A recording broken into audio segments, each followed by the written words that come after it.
ยบเอาโน่นเนี่ยอย่าไปถ่ายพลายปริงทอมหมอเนี่ยมันเป็นอันไหนไม่นานๆมาเกะยาวหมา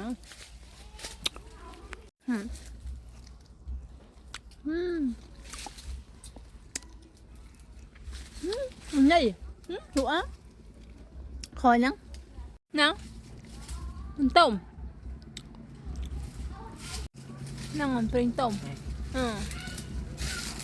โอ้ตะมันพลายทำมากระบองมันแขวทอมมันนะไตรด่ะเอ็ดะ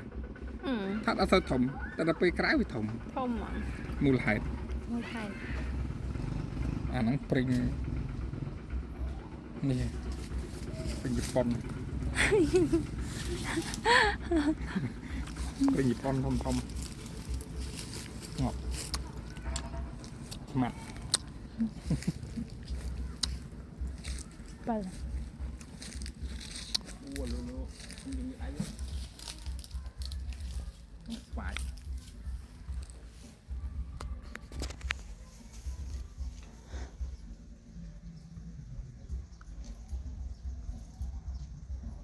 ปั้นไหน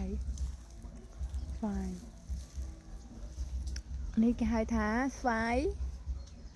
อาจจะควรไปสิอาจจะเรียก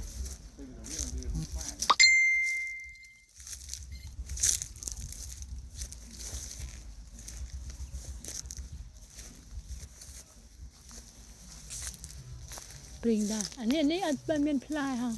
ยมครับ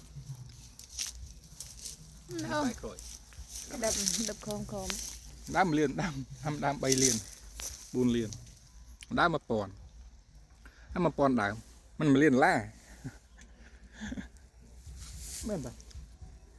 ได้ปนานนี่ด้ามหอยด้ามบ้านมารอยดาวทำไมถึงรู้อ่ะด้ามมันมารอยดาวอับด้ามแต่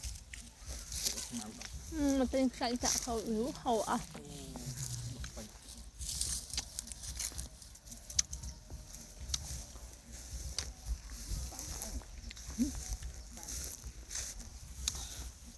หยิบตำกับตัวดำเป็น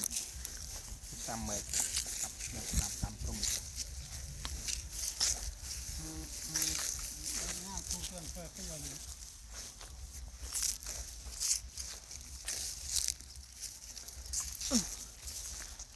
ตอนนี้ชิรุอ่ะเป็นคนไอ